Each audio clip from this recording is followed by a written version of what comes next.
Diana, princess, wife, and mother.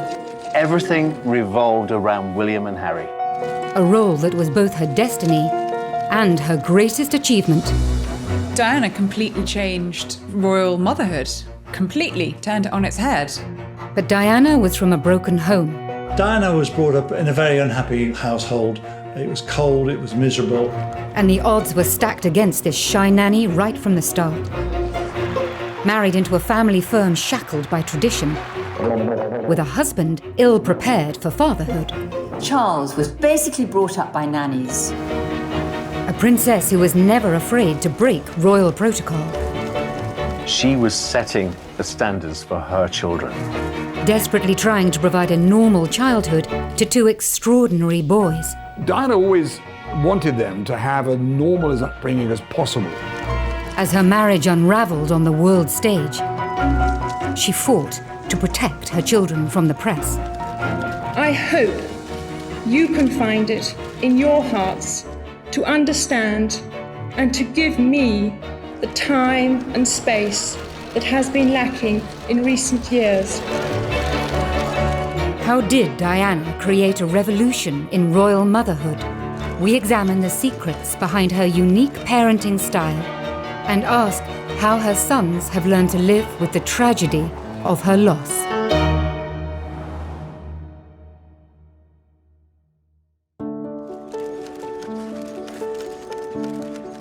She adored her boys.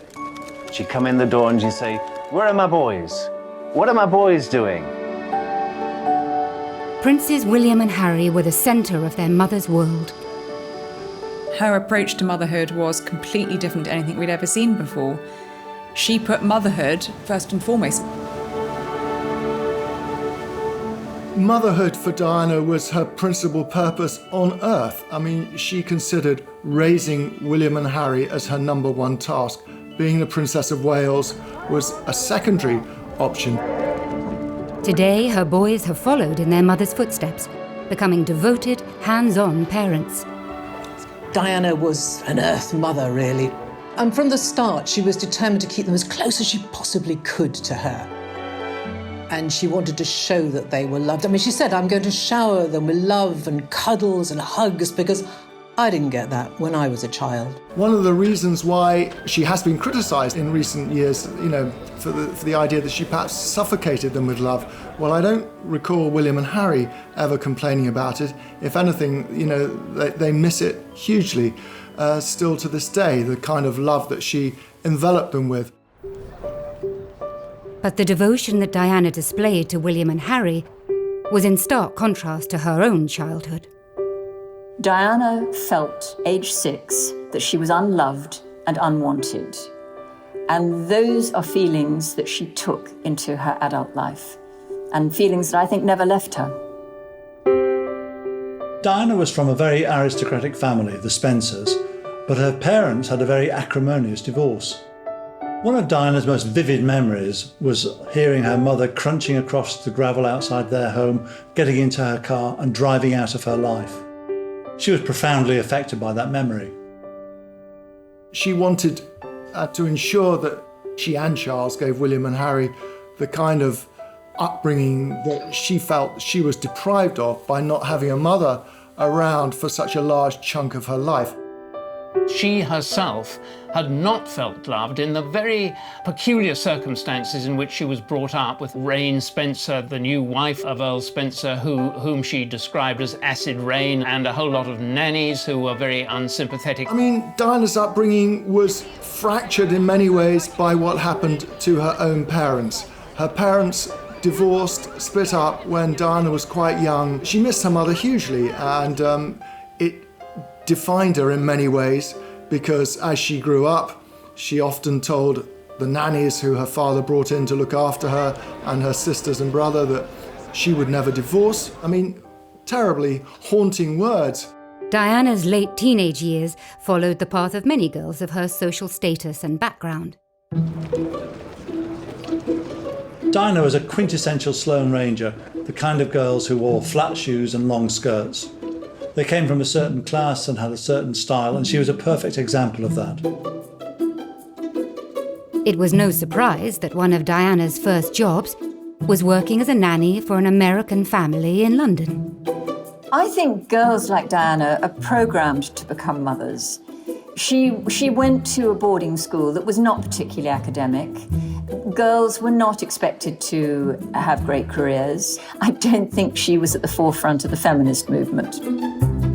By 1980, she had her first full-time job as a nursery teacher's assistant in Pimlico. I wanted to teach children, and they said, why not come along? So I first started off doing afternoons, and then I took over the mornings and did whole days. Can I ask you if it was your own child who particularly important one? Oh, yes. Was. Did that prompt you into wanting to do it? Just love children. She was always happy and outgoing, showed a great sense of humour, and was very relaxed with the children. From the minute she walked in, you could tell that she had a really genuine love for young children, particularly the very small ones. And anyone who arrives with a baby, you could guarantee that she would be there to feel the baby. Then, that summer, she attended a polo match and caught the eye of a future King of England. When Charles first met Diana, she had seemed to be absolutely perfect. She seemed to love the countryside. She was a funny, easy, carefree girl who seemed to love Charles, love everything that he loved, and just be simple, uncomplicated. Their romance blossomed over sailing weekends at Cowes and a visit to Balmoral. Prince Charles had to find someone who was eligible, a virgin, of aristocratic background, that would provide him with bloodstock. On the 24th of February, 1981, the couple announced their engagement to the world's press. Yesterday you were a nanny looking after children. Now you're about to marry the Prince of Wales, and one day you would, in all likelihood, be Queen. It's a tremendous change for someone, if I may say, of 19 to make all of a sudden, the transition. It is, but I've had a small run out to it all in the last 6 months. And next to Prince Charles and I can't go wrong. He's there with me. You'll miss looking after the children? Yes. Well, they'll certainly miss you, won't they? Hope so. And I'm amazed that she's been brave enough to take me on. And I suppose in love. Of course. Whatever in love means. On the 29th of July, 1981, Charles and Diana married. The most iconic wedding of the 20th century. Prince Charles and his bride, the new Princess of Wales, acknowledged the roars of delight from the huge crowds from the balcony of Buckingham Palace. When I asked Diana about the wedding, she told me that she felt that she was a sacrificial virgin lamb, sacrificed on the altar of monarchy. Her prince in shining armour did arrive and carry her off, but not to a fairy tale. Really, she became a broodmare. Just over 3 months later, Diana was officially pregnant. The princess was for once rather coy with the photographers. That your Royal Highnesses are to be blessed with a child. As soon as Diana became pregnant, she really did come into her own because she always wanted to be a mother. And as soon as her baby arrived, that was it. She was setting the standards for her children. The arrival of Diana's first child would breach royal protocol for direct heirs to the throne.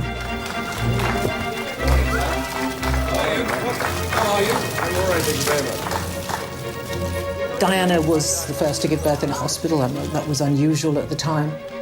But this was the beginning of change within the royal family. Diana, from the start, was doing things in her own way, and that was a different way.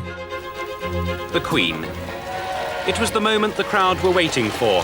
He smiled and waved to them. They cheered back.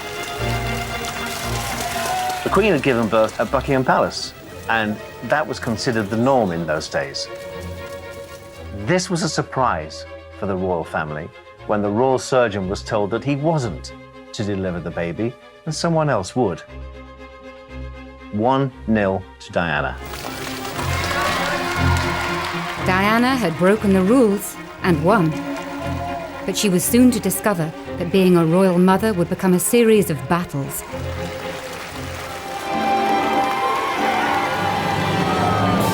On the night of the 21st of June, 1982, Buckingham Palace announced that Princess Diana had given birth to a boy. Her number one job was to produce an heir to the throne, and if possible, a boy. And that's precisely what she did.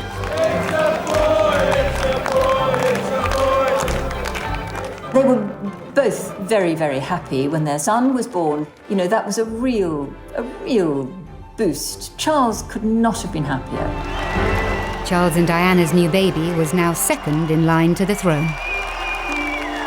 They have been singing, well done, Charlie, let's have another one. Is that on the programme of events? Bloody hell, give us a chance. Have you thought of a name yet, sir? Have you thought of a name yet?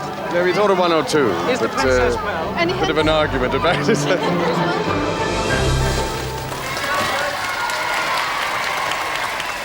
Charles's choice for names for William were Arthur or Albert or something quite old-fashioned. Without Diana, I don't think we would have William. Diana may have won the battle to choose William's name, but 6 weeks later, at his christening, she was to feel powerless. Royal christenings are formal occasions. This is a moment of history that's going to be replayed for decades, and so it's important to get things right. William was baptised in the music room at Buckingham Palace.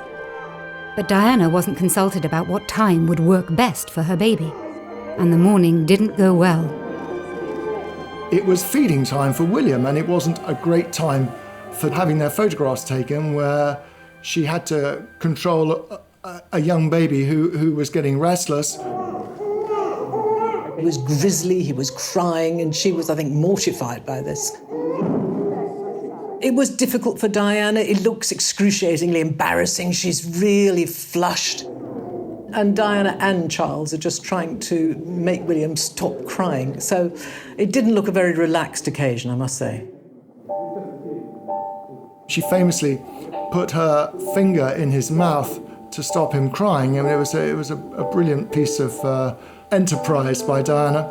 But yes, later she claimed that she felt sort of an extra from that whole scene, that it was much more about the royal family and presenting an image to the world than the welfare of William. I mean, the royals are marvellous at many things, and they do things in their own particular way. Diana found that there was a certain coolness about the way they approached educating their children, raising their children, where in her eyes the royals put duty first and childcare second. With Princess Diana, it was always going to be the other way around.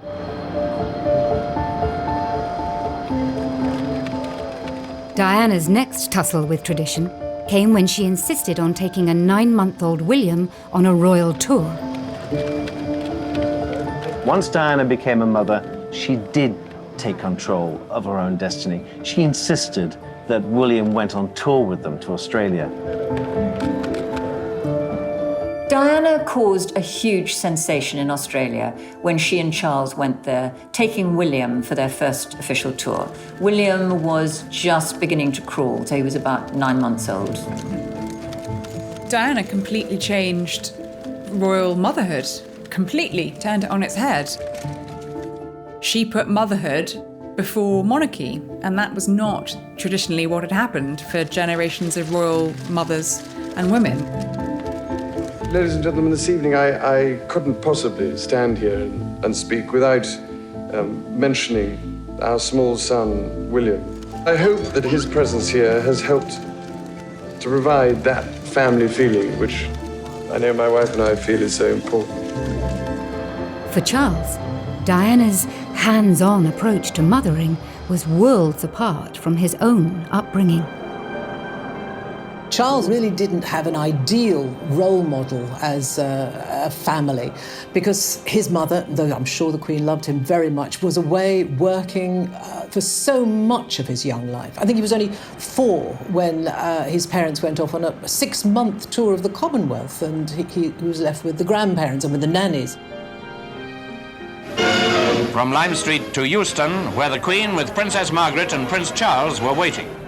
Charles came to greet his mother after her return from a long tour abroad. And it was as though he was part of a delegation meeting the Queen, instead of being her son, whom she hadn't seen for such a long time. So rather than kissing him and hugging him and showing human emotion, the Queen felt that she had to shake hands with him.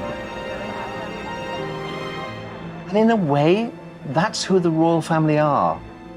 They don't show their emotions in public.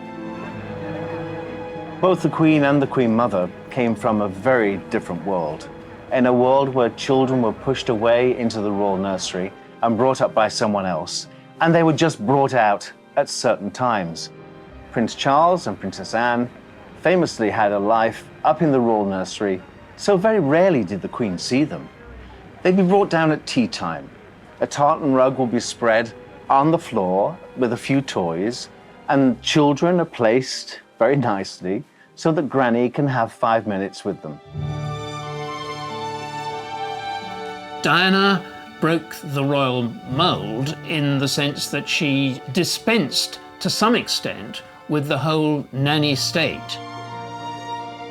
She breastfed her children, she put them to bed herself, she tucked them up. She was the very model of a modern mummy. Prince of Wales decided to provoke some action, first with a handkerchief and assorted noises.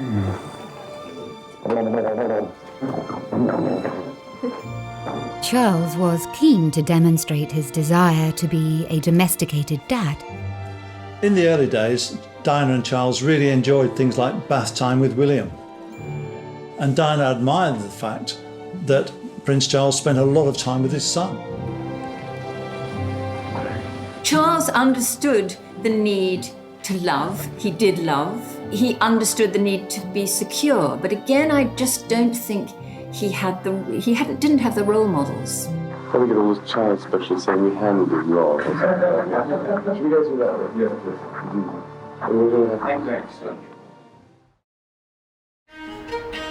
Less than 2 years later, the couple were delighted to announce there would be another addition to their happy young royal family. The Prince and Princess of Wales were at their London home, Kensington Palace, when the announcement was made. Within an hour, a crowd of well-wishers had gathered.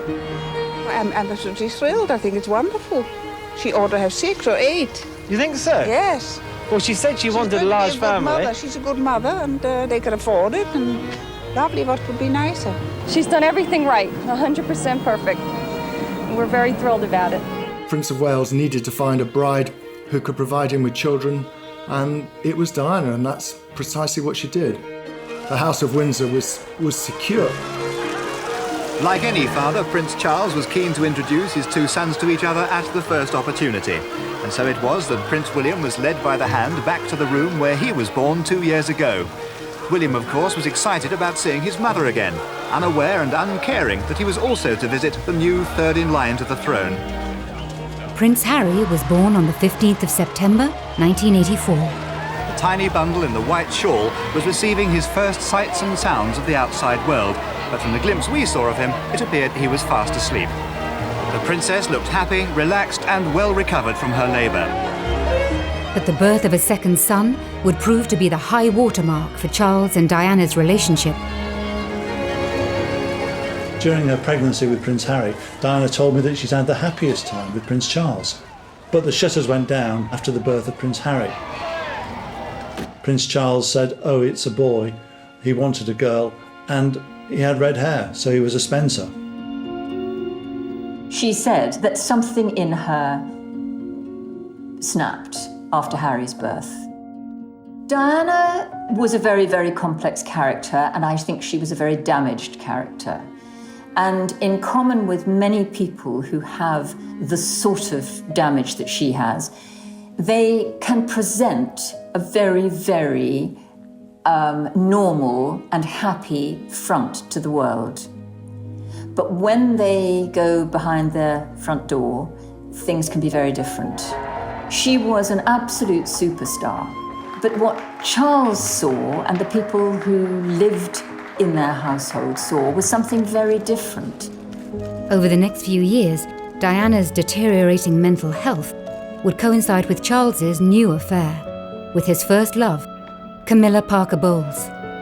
We were an unhappy organization. We were keeping a lot of secrets. We were conscious that at the heart of what we were doing was this deceit. And that had a corrosive effect on relations. It had a pretty corrosive effect on the way we delivered the royal engagements that we did. They were all pretty good, but I used to think how much better they could be if the effort we were putting into concealing the truth were actually put into the day-to-day royal business. William and Harry were kept away from the underlying issues within the royal household. Despite the ordinariness, if you like, of the William and Harry's childhood, there were huge numbers of staff. I mean, Diana liked having people to take care of her, as does Charles. So there were nannies and all sorts of aides and assistants who could spirit the children off and entertain them. In those formative years, they were unaware of the difficulties that their parents were going through. And I suppose in that sense, they were quite privileged because there were people like me, the team that I had, the other members of the household staff, that were able to be part of this entertaining group that gave them laughter, certainly. Diana always encouraged her children to call all her staff by their first name. She saw everybody within the household as an integral part of that family. And thus enabled William and Harry not to be distanced from them, not to be sort of completely isolated. They had the completely free roam of the palace. And I think that's a good sign. But by the late 80s, cracks in the marriage were wider than ever. Diana always told me that she and Charles, whatever their differences, tried never to row in front of or because of the boys. And I do think they tried to be good parents in that way. William and Harry adored their mummy. And I remember one incident on Britannia when they rushed down the gangway, flung themselves into their mother's arms, and she hadn't seen them for a while. She was so happy to see them. And when she came back inside, I was there when Prince Charles tore her off a strip. Never let me see you do that in public again. Showing your emotions in a public way is not what we do. I honestly don't think Harry ever really knew quite how bad things were between his parents. William certainly did. Diana herself talked about William passing tissues under the bathroom door because, he heard his mother crying because of what was going on in the marriage. And him declaring that he wanted to be, when he grew up, he wanted to be a policeman so he could take care of mummy. I mean, enchanting sort of anecdotal evidence, but nevertheless, it was evidence that William was aware that something wasn't quite right. I think William and Harry were protected during this time because they were away at school. I'm sure it's much the same as many people who go to boarding school. They don't really know what's happening to their parents on the outside world. And William and Harry were no different. The Princess of Wales was in better form. She sprinted past the other mums to finish a close second. But for all the best intentions of protective grown-ups, William and Harry's childhood innocence would soon be shattered. Within a couple of years, their parents would be openly fighting it out in the full public glare. Ladies and gentlemen, His Excellency the President and First Lady. In 1992, Charles and Diana toured India and Korea. It proved to be a PR disaster. Diana appeared to be reveling in revealing the cracks in her marriage, with missed kisses, isolated photo calls, and moments of misery. In the UK, a series of newspaper stories had created a tabloid feeding frenzy. The scene is now set for a major circulation war between the tabloid newspapers. At the very centre, once again, the private lives of the Prince and Princess of Wales. Now the boys were older, more aware. The breakdown of their parents' marriage could no longer be hidden from them. It was very difficult for William and Harry to have to listen to their parents' marriage disintegrating in public. It must have been a nightmare for them. The Queen was forced to step in, and by the end of the year, the boys' parents decided to formally split. The separation was announced by the then Prime Minister John Major. It was a very defining moment for the entire world to see. It is announced from Buckingham Palace that with regret, the Prince and Princess of Wales have decided to separate. Their Royal Highnesses have no plans to divorce, and their constitutional positions are unaffected. This decision has been reached amicably, and they will both continue to participate fully in the upbringing of their children. I think the boys were very unhappy and sad when they separated, but they knew it was coming. I mean, Diana told them, and Charles spoke to them too, about what was going to happen. So during the week, the boys would still be in their same bedrooms at Kensington Palace, and every weekend they would then go to Highgrove for the weekend anyway, and that sort of routine carried on. And at one stage, one of the boys said to Diana, actually they were now getting double everything because they got 2 holidays, 2 skiing holidays, 2 summer holidays. And of course they were sad, but William certainly realised that his parents just no longer could live under the same roof. I think Harry said he didn't see enough of either of his parents because they were constantly shuttling between the two as the separation happened. They both saw a lot of things that a lot of young children aren't exposed to. It definitely affected them very deeply.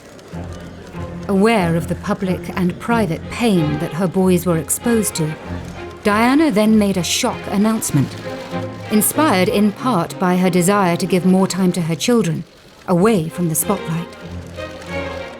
When I started my public life 12 years ago, I understood the media might be interested in what I did.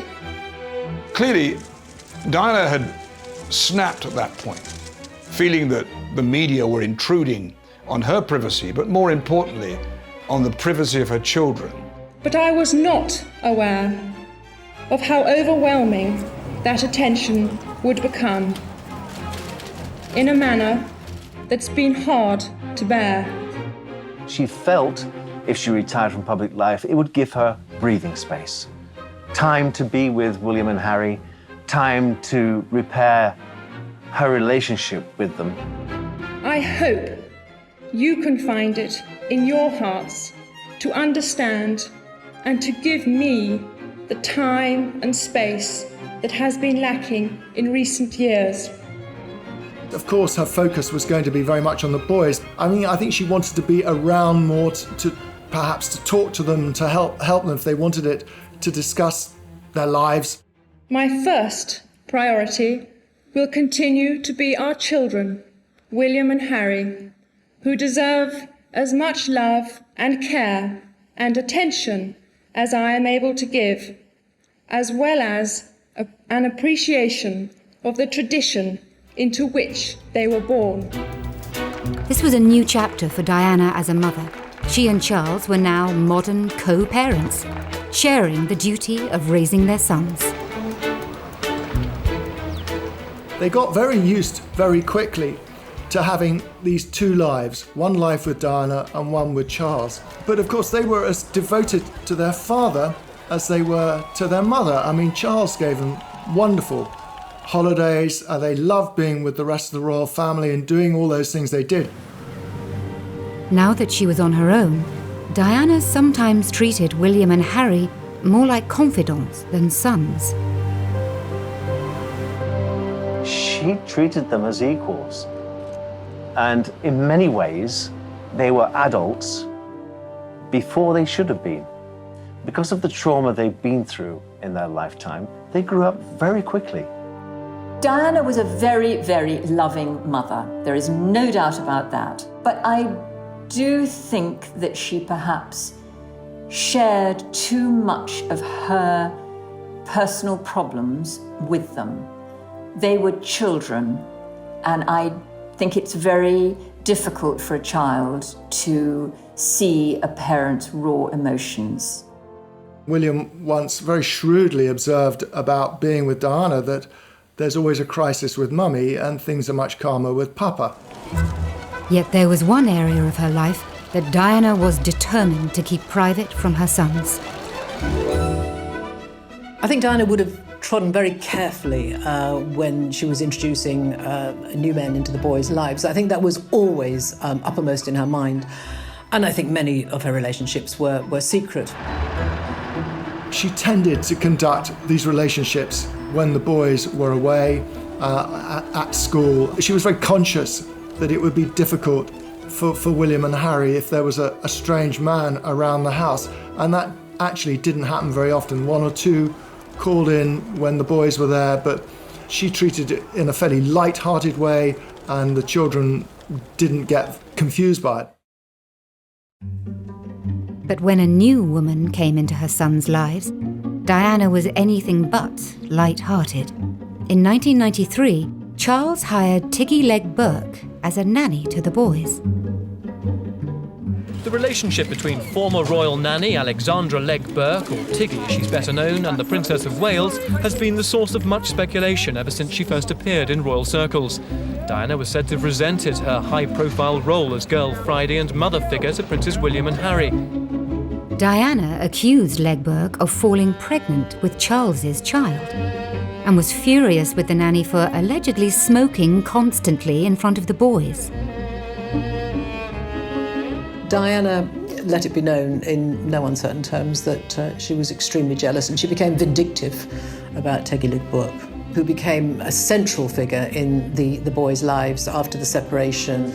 They really got on so well with Tiggy. But for Diana, it must have been hard. She knew that they were out and about enjoying themselves, hugging, sharing with another woman.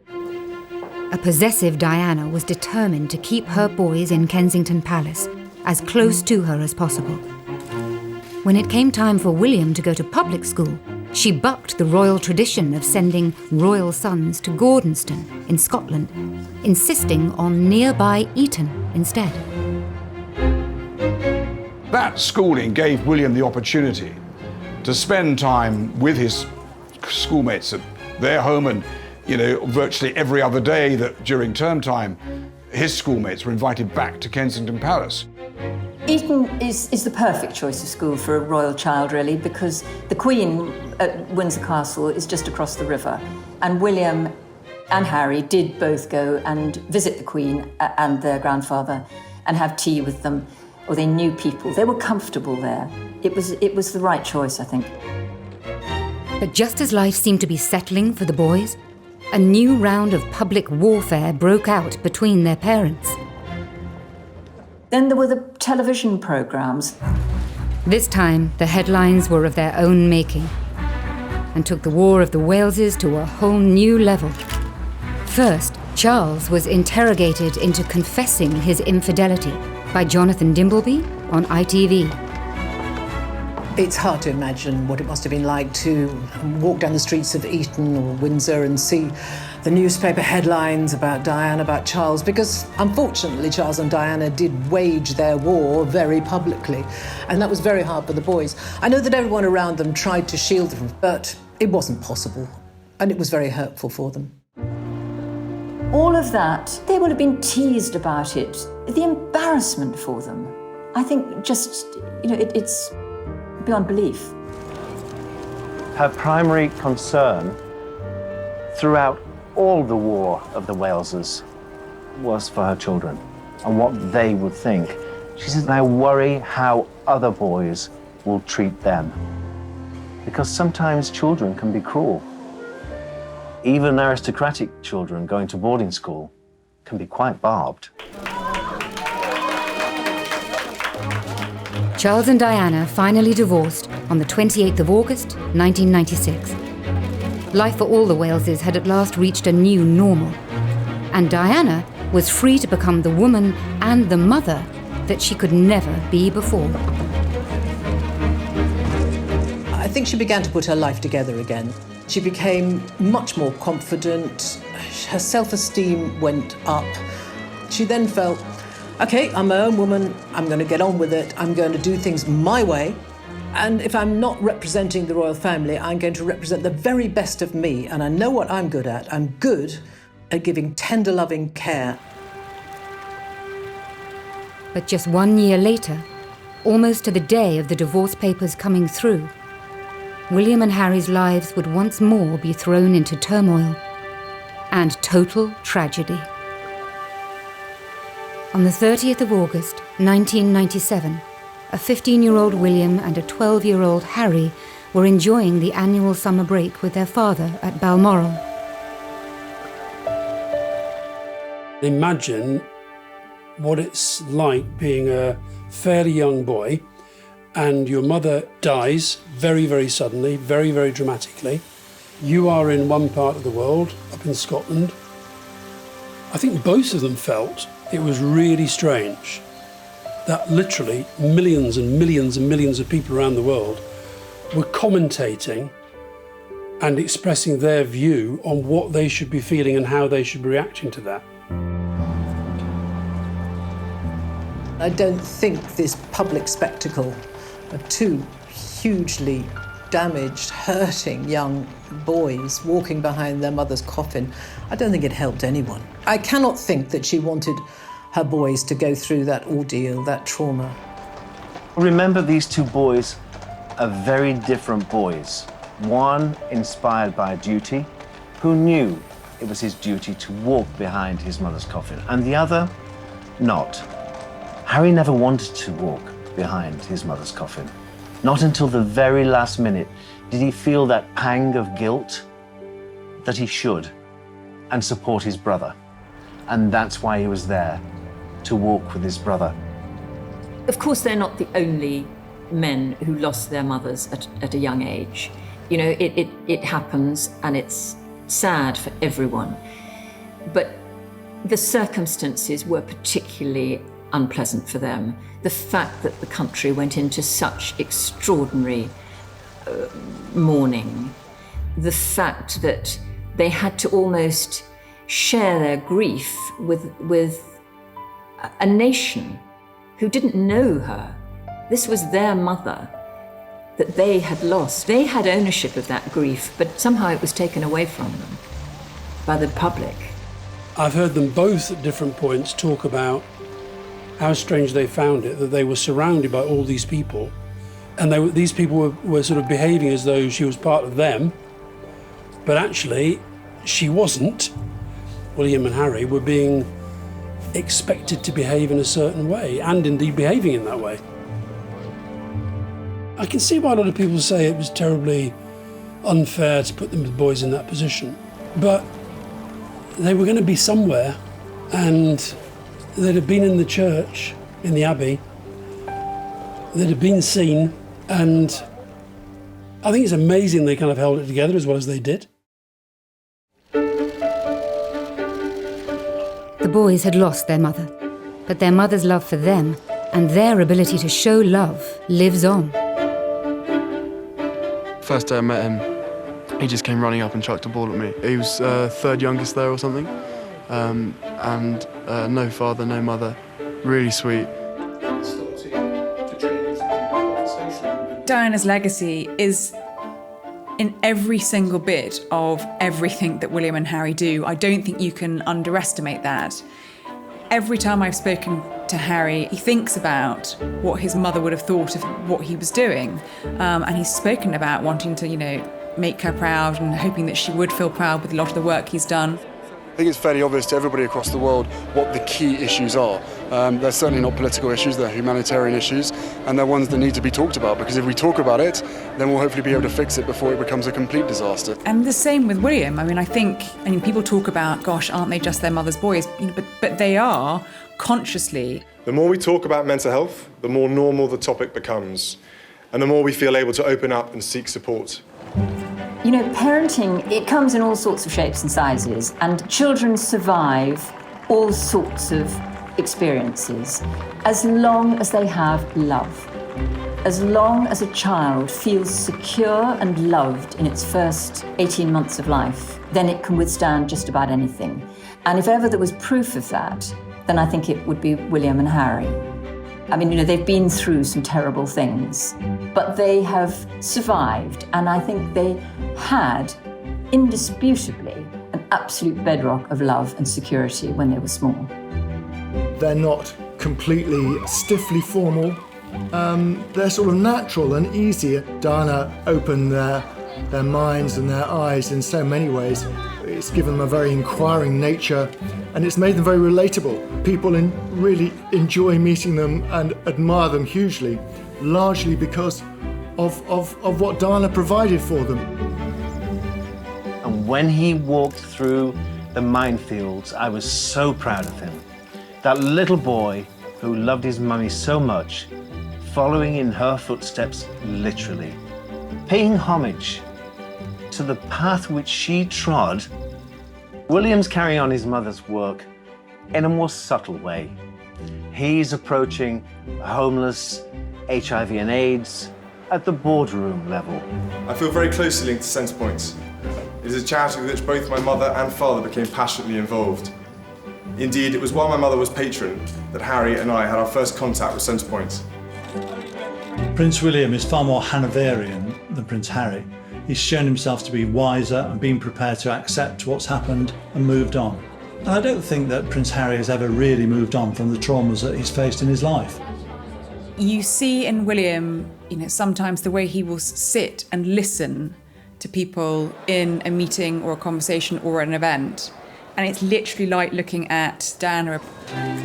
Reflections of Diana can even be seen in her son's different choice of wife. Diana knew what William's future held. She knew that she was preparing him to be king one day. Kate is the most perfect support and consort for a king. So I think she would be very pleased with Kate. The one thing she did say, certainly to William, was about the woman he married should first and foremost be a friend. Why did she say that? Well, she felt that she never got to know the Prince of Wales. Harry is a much freer personality with a freer life ahead of him, and Meghan is perfect for that. Diana always said from a very early age there was a very rebellious streak in her. Very independent, very feminist. There are parallels, obviously, between the way Diana decided that the media attention, the way of life was too much for her, and the way Harry and Meghan have chosen to quit as senior members of the royal family, even more dramatic. And I think that Harry is replicating his mother's footsteps there and saying that it isn't the way of life for me. I think Meghan is the one who has possibly taken an objective view and given Harry a way out that he was looking for before Meghan, but hadn't conceived possible. I think she'd be incredibly impressed with the way they've turned out. I think she'd have been thrilled that William was able to go to university and find a life partner. Equally, I think she would have been hugely taken by Harry's choice of bride. It was a very adventurous decision, but Harry, is an adventurous young man, and I think that was there, and Diana encouraged it when he was little. Now, both princes have children of their own. As parents, they seem to be very aware of the psychology behind their upbringing. Prince Harry can't get let go of Archie. He seems to be besotted. It's ironic, isn't it, that Princess Diana, who had a troubled childhood, and Prince Charles, who's complained of distant parenting, have brought up two kids, William and Harry, who are both triumphs of parenting.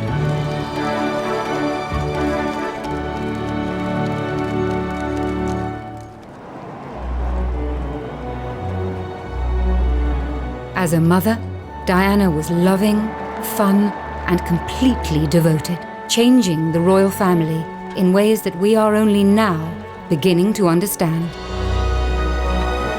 She was a one-off. We are still talking about her now. Diana completely changed royal motherhood. She put motherhood before monarchy. All future royal mothers have Diana to thank for that.